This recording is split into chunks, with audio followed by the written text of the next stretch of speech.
Hola, hola amigos y amigas de País Lobo, Radio Mía, Radio La Mega, Despierta FM y Radio Viva. Soy Rocío Gambra y esto es un nuevo Política Podcast. Día jueves, por fin lo tenemos completamente de vuelta. Juan Carlos Claret, ¿cómo estás tú?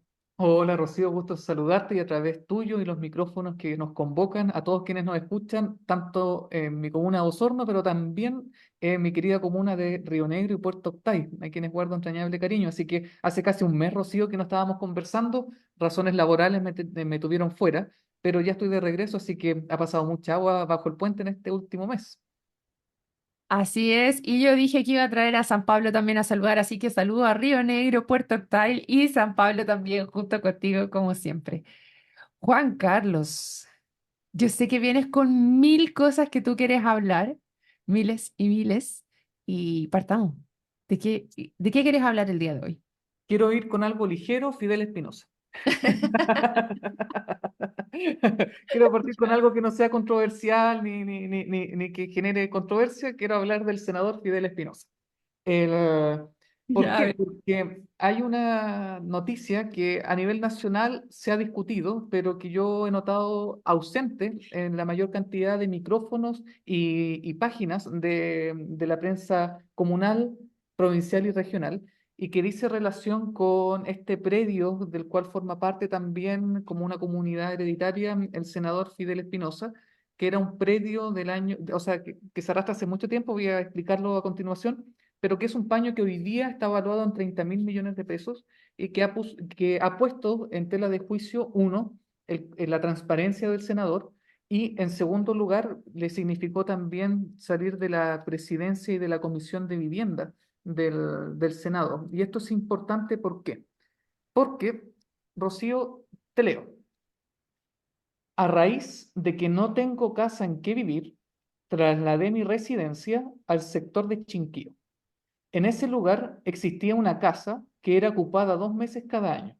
Por otra parte, un grupo de 40 familias se tomaron parte de esos terrenos. Tomé posesión del inmueble con un compromiso de compraventa de la casa habitación, el que aún está en trámite mientras obtengo los recursos necesarios para optar a su compra, cuyo valor es la mitad de esta construcción común y corriente.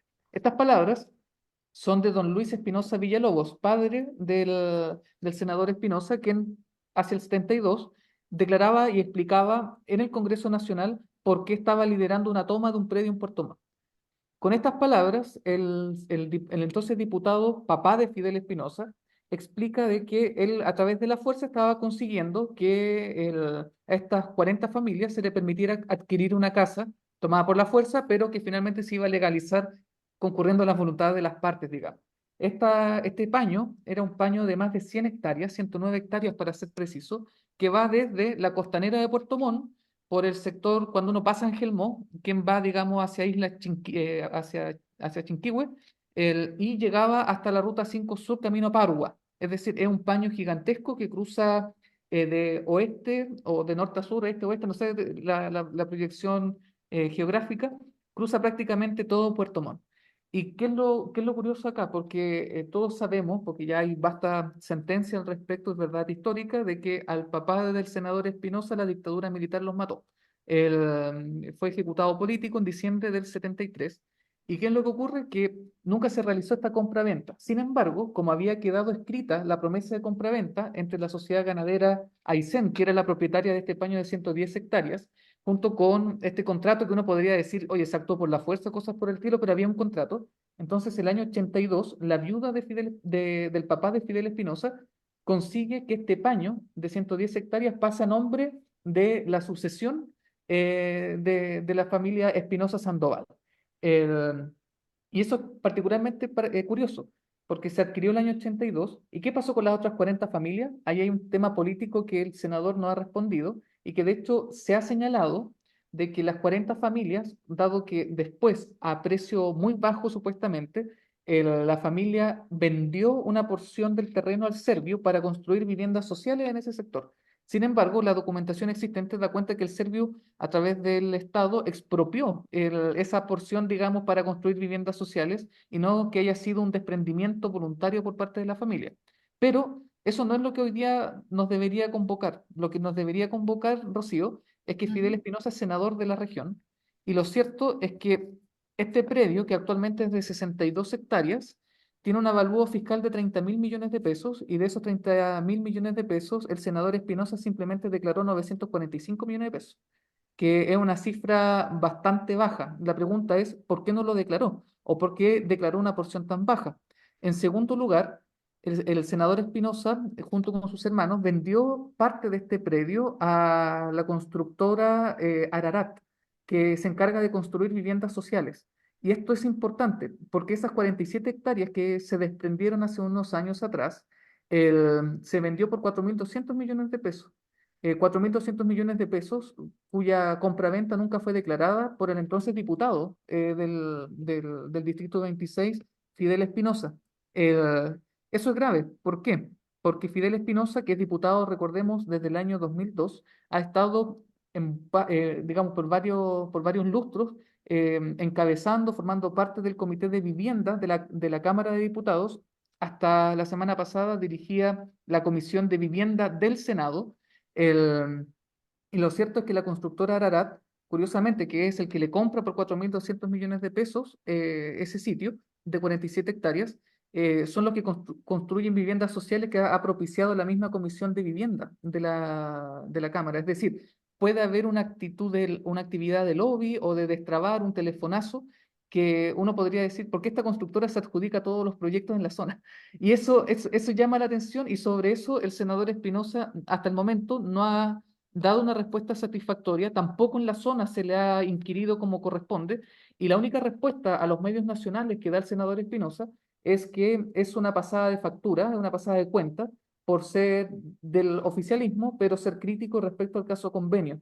Actitud que no es nueva, porque a Fidel Espinosa de tanto en tanto se le van destapando escándalos y siempre dice que hay una mano negra que lo trata de perjudicar. Entonces, yo creo, y democráticamente lo digo y con responsabilidad lo digo, que es momento que el senador deje de tirar la pelota para el poste y enfrente las preguntas de fondo y no respecto a tratar de lucubrar sobre conspiraciones o cosas por el estilo, porque en último término, estos antecedentes que estoy compartiendo con ustedes son antecedentes que la prensa de investigación ha revelado, la misma prensa de investigación, estoy hablando de CIPER Chile, que destapó el caso Convenios, que ha acreditado tener un historial de imparcialidad al momento de destapar estos escándalos, caiga quien caiga.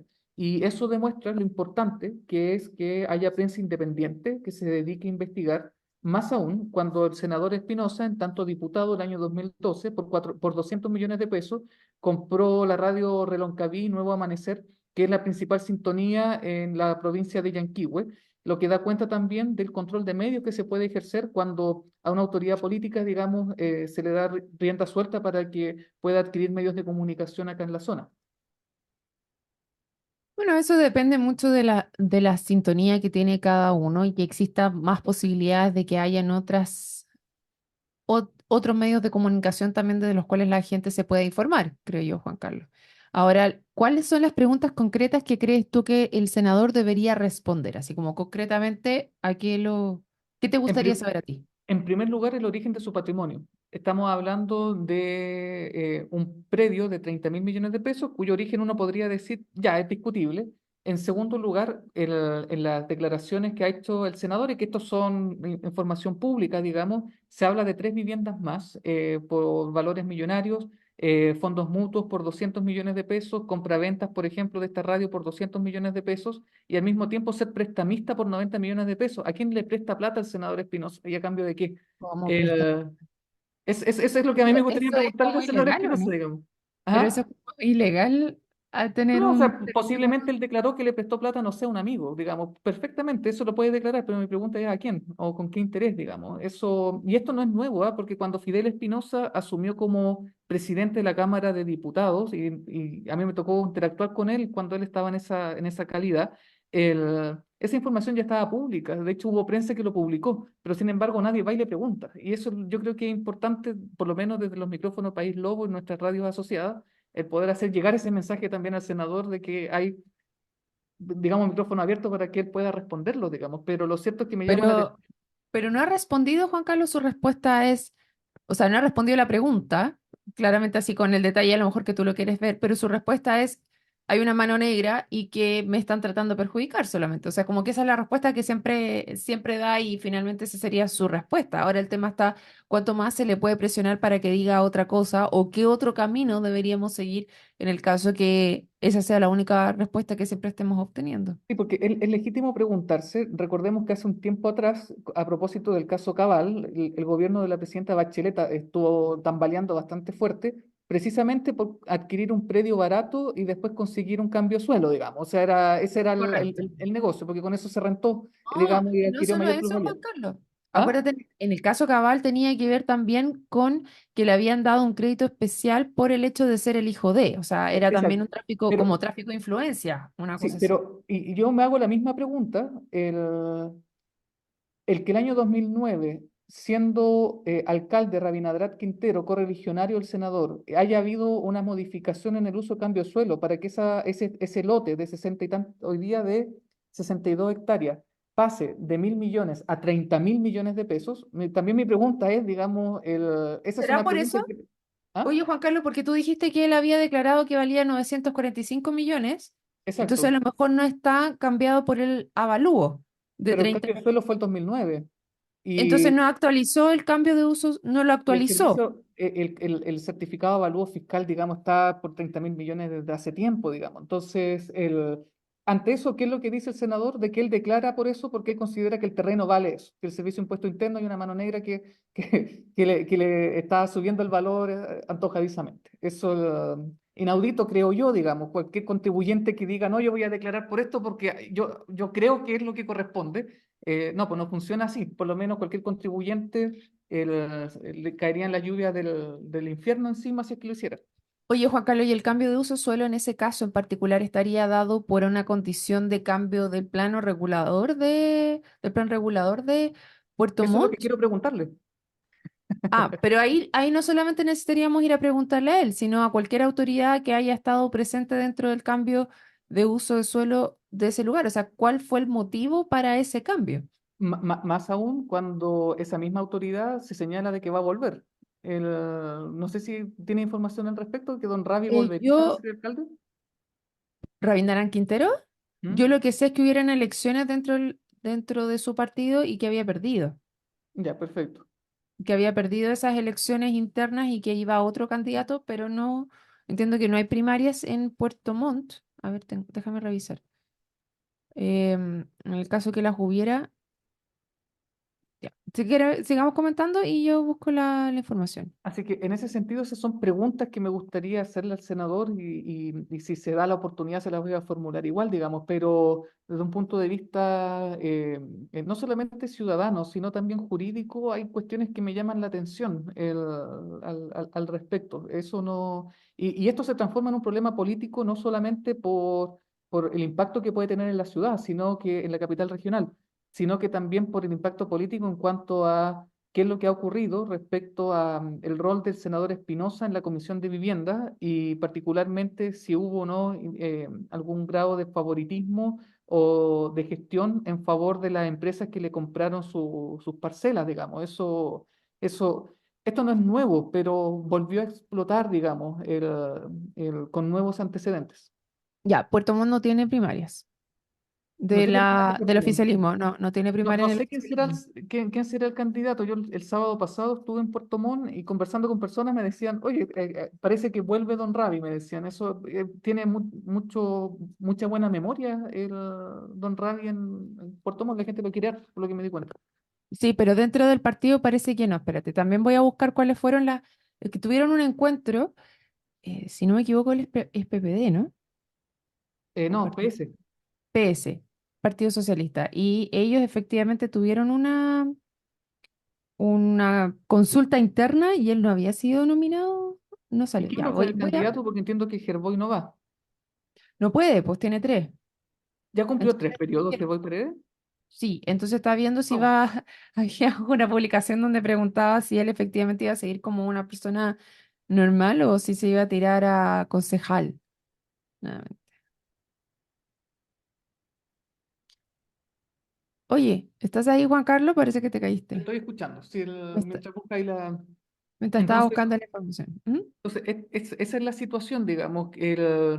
y vuelvo a insistir de que creo que a nivel regional, no hacia nivel nacional, no se le ha cuestionado tanto como debería. Y eso, por eso dije, no, voy a aprovechar la oportunidad de la radio para por lo menos dejar sobre la mesa esas preguntas, digamos. Eso, Oye, pero a nivel nacional estaba bien apretado con el Partido Socialista y como que estuvo ahí al borde de la independencia nuevamente, ¿no?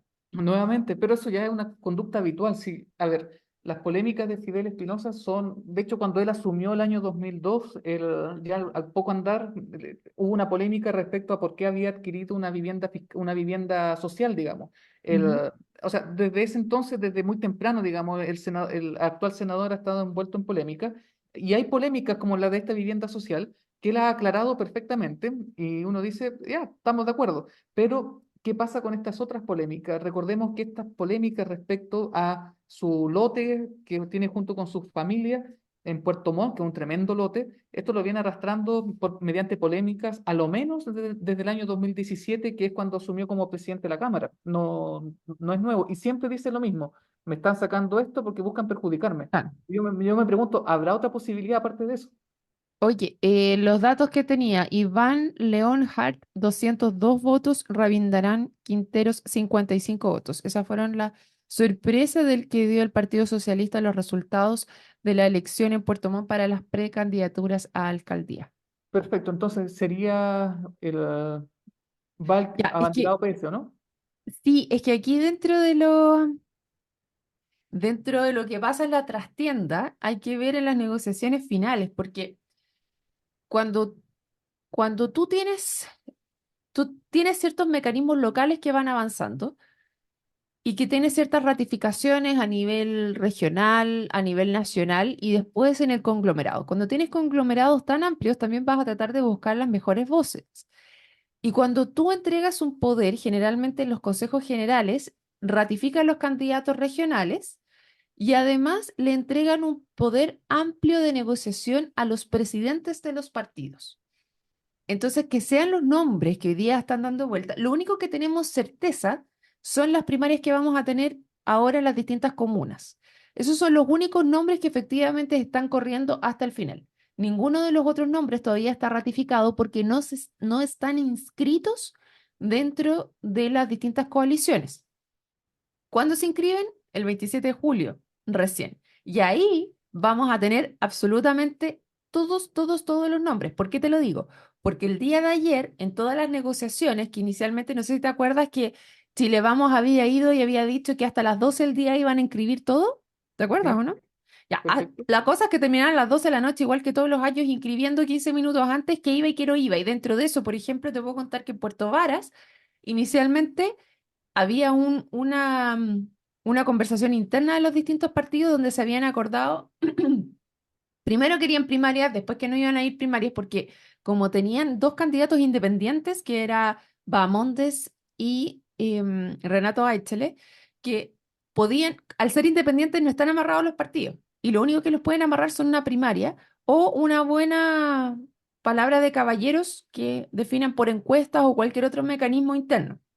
Bueno, ayer Ya, en Puerto Varas, a las 12 del día, Renovación Nacional estaba sumando a Horn, concejal, como candidato a primarias. Al final y Renato Aichele bajándose de Evópoli, con Bahamondes que no sabíamos qué iba a pasar, etcétera. Y al final del día, adivina qué, no hay primarias. Entonces, yo siempre digo esto en política. 2 meses es mucho tiempo en política y a la vez es muy poco. Un día es mucho tiempo y es muy poco. Ayer las horas, todo se cae al final de una negociación. Entonces los únicos candidatos que tenemos seguros son aquellos que ganen la primaria, porque esos quedan inmediatamente cerrados. Dos, los que se inscriben al final del pacto. Y tres, los que llegan a la papeleta. ¿Por qué? Porque hemos tenido candidatos que han ganado primarias. Te doy el caso de Longueira, por ejemplo, cuando ganó la primaria presidencial y que no terminó siendo candidato, recordemos que ahí terminó Evelyn Matei, por lo tanto tampoco está escrito en piedra, y otros candidatos que, pucha, hay cosas del destino que de repente se bajan en el medio de una candidatura o tenemos el lamentable caso acá que recordamos a Jorge Tejeda, que estaba de candidato y que falleció entre medio. Entonces, Fue política trágico en eso. general. ¿Ah? Fue trágico eso. Sí, Fue terrible, sí. sí, fue Sí. una muerte inesperada. Eso, Sí, alguien que vibraba mucho con la ciudad y que tenía ahí muchas ganas de avanzar. Jorge, entonces, ahora no hay nada dicho hasta que no esté dicho.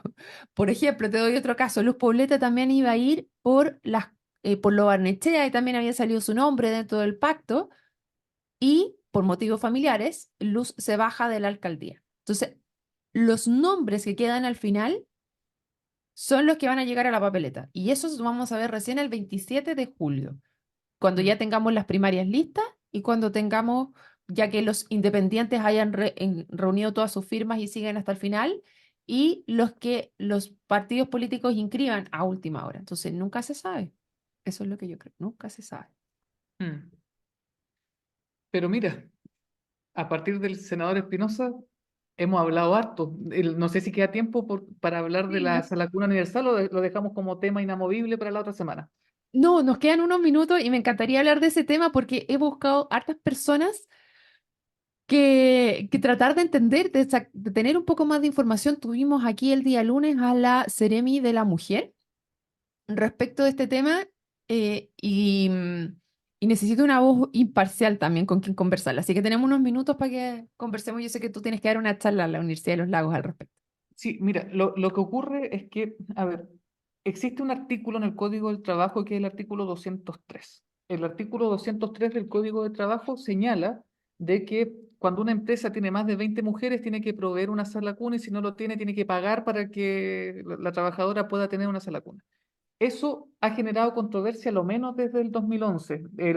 Desde el año 95 en adelante, he estado investigando, se han presentado 25 proyectos de ley para reformar precisamente el artículo, o sea, o por lo menos para abordar el derecho a la sala cuna, pero desde el 2011 a la actualidad se han intensificado los proyectos de ley para modificar particularmente el artículo 203, que es el que establece sobre 20, tiene que tener el empleador otorgar este derecho. El tema es que se ha criticado mucho ese artículo porque conforme a su implementación, las empresas se abstienen de contratar más de 19. Correcto. Entonces, eso genera una brecha en las mujeres. En segundo lugar, el costo siempre suele ser traspasado a las mujeres, lo que significa una brecha salarial entre hombres y mujeres importante. Y por otra parte, todas las mujeres trabajadoras que no son dependientes quedan a la deriva. En virtud de eso y considerando el efecto que tuvo la pandemia, que fue un efecto nocivo en cuanto a la integración laboral de las mujeres, es que nace este proyecto que en el año 2022 presentó el presidente Piñera y que no ha estado excepto de controversia. ¿Por qué? Porque, y en ese sentido me parece adecuada la crítica, es un proyecto de ley que trata de igualar la cancha para las mujeres trabajadoras, pero no es un proyecto hacia la cuna universal, sino que, porque no es que por el solo hecho de ser mujer tú tienes derecho a tener una sala cuna, un cupo en sala cuna, sino que es si tú eres mujer y si eres mujer dependiente, indistintamente la cantidad de mujeres en la empresa, el empleador tiene que proveer este derecho.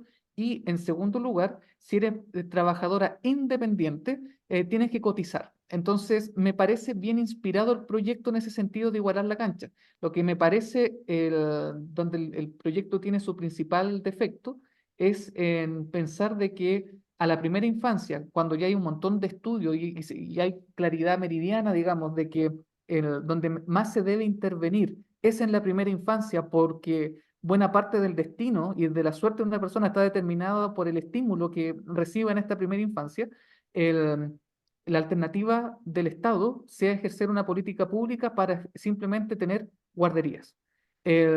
Cuando precisamente si esos niños, esas niñas van a quedar, esos lactantes van a quedar bajo custodia o cuidado de una persona, por lo menos que esa persona se dedique de educarlos y no simplemente cuidarlos. Ese es el principal nudo crítico que tiene este proyecto que, vuelvo a insistir, no es de sala cuna universal porque no es por el solo hecho de tener un niño menor de 2 años voy a tener un cupo asegurado, sino de que cumpliendo determinadas condiciones, cualquier mujer trabajadora va a tener este derecho.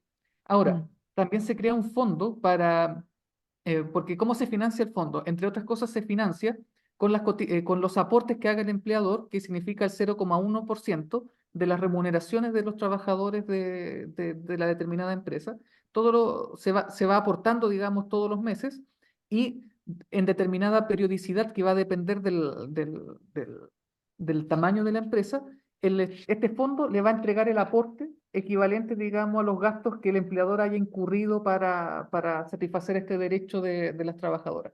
Por ahí va el proyecto. Tiene Mm. muchos matices, pero es un proyecto que creo yo implementa bien un objetivo, pero en el objetivo yo siento que se quedó corto. Esa es la situación. Ya, mira, yo he tratado de buscar a alguien, voy a ser súper honesta, alguien que defienda este proyecto y no lo encuentro. Y la verdad es que a mí no me gusta. Pues no me gusta el espíritu que hay detrás. Creo que estamos ¿Cuál mal es ese enfocados. O sea, espíritu? ¿Cuál es ese espíritu? que es que lo que yo he percibido acá, y a lo mejor estoy equivocada, es que el espíritu está en que los niños puedan estar cuidados para que las mujeres trabajen, Mm, ¿ya? Entonces ahí creo que partimos así, pero que me rasco la cabeza y digo, no, porque ya volviste en la concepción del inicio del proyecto que los niños son responsabilidad de las mujeres. Y ya con eso para mí es como, estamos mal, porque los niños no son responsabilidad de las mujeres, son responsabilidad de la familia. Entonces, si queremos avanzar en corresponsabilidad, partamos en el origen y el espíritu real de lo que nos hacemos cargo. Ahora, si solamente quieres atacar el artículo 23, bueno, te puedes hacer cargo de eso. No le pondría 203. por ningún lado sala cuna universal, porque de sala cuna universal no tiene nada. Ahora, si tú quieres hacerte cargo de que alguien, lo que podría comprar es que a lo mejor no tenemos todos los recursos para hacer esto y que el financiamiento no está adecuado para hacer esto. Ok, entonces hagámoslo progresivo, pero con el espíritu de que como sociedad nos vamos a hacer cargo de los niños porque educacionalmente lo requieran para que las familias también puedan ir avanzando.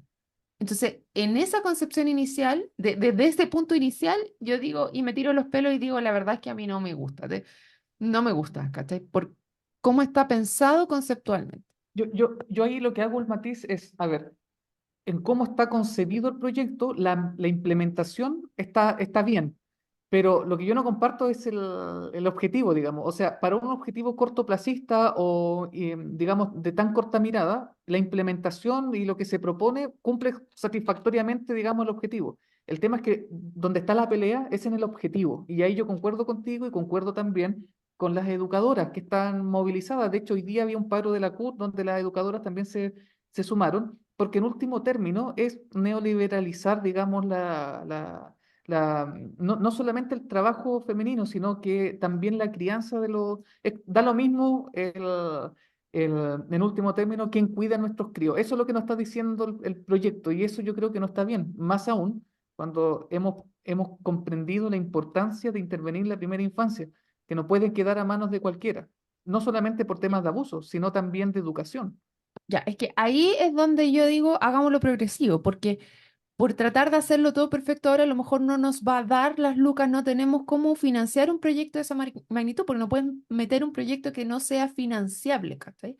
El tema está en cómo, hacia dónde queremos avanzar y qué es lo que quieres apuntar. Entonces, a mí no me gusta el objetivo inicial de que es que los niños van a tener para las mujeres, para que las mujeres trabajen. O sea, yo creo que ahí es donde concuerdo contigo que es el objetivo. El otro de la em, Liberalización de la... liberalización de cómo, vea, ya ahí me empieza a hacer otro tipo de ruido respecto a, y me empiezo a acordar de la educación, de los problemas que tenemos cuando tratamos de hacer todo a nivel estatal versus tener problemas y lo que importa la sociedad civil y el privado. Creo que ahí me estás mezclando otro punto que no estoy tan de acuerdo y que tendría que hacerle un doble clic. ¿Cachai? Hagamos Creo un doble que clic la próxima semana, porque hacemos un doble clic la próxima semana porque para mí este tema es súper relevante y está en plena discusión. Así que ya que no encontré a nadie que me lo venga a defender, bueno, voy a tener que hacerme mi propia idea. súper. En todo caso, es un boletín, no es el único que está en discusión. Hay por lo menos unos 10 proyectos que modifican el artículo 203 que ya están, digamos, sobre la mesa. El, lo que sí, el boletín 14.782-13, que es el boletín que está en el Senado, es precisamente el que en 16 páginas trata de fundamentar el proyecto, porque ahora, ojo, yo concuerdo contigo de que, y como padre también lo digo, de que la crianza no puede depender solamente de la mamá, es verdad. Pero sí es verdad que en los hechos hoy día recaen en las mujeres. Eso, entonces ahí también hay un problema en cuanto a la realidad, digamos. El ideal es que sea la familia, sean la coparentalidad, pero hoy día no lo es en los hechos. Y de hecho, desde la pandemia, la participación femenina se contrajo casi un 20% en el mercado laboral formal. Entonces, y por otra parte, hay otra preocupación y es que las mujeres no tengan, las mujeres coticen. Y hay, bueno, hay un montón de Hay millones y tengo un millón de cifras también dando vuelta respecto a cómo cae la participación femenina después del primer hijo y cómo aumenta la brecha de sueldos después del primer hijo. Es tremendo, así que tremendo. esos temazos que a mí me apasionan muchísimo, así que si quieres que los discutamos en conjunto, me El parece pero próximo miércoles. extraordinario y lo dejamos para el próximo miércoles. Muchas gracias, Juan Carlos, y a todos los que se sumaron el día de hoy. Los dejamos invitadísimos para mañana en otro Política Podcast. Nos vemos. Chao, chao. Chao, chao.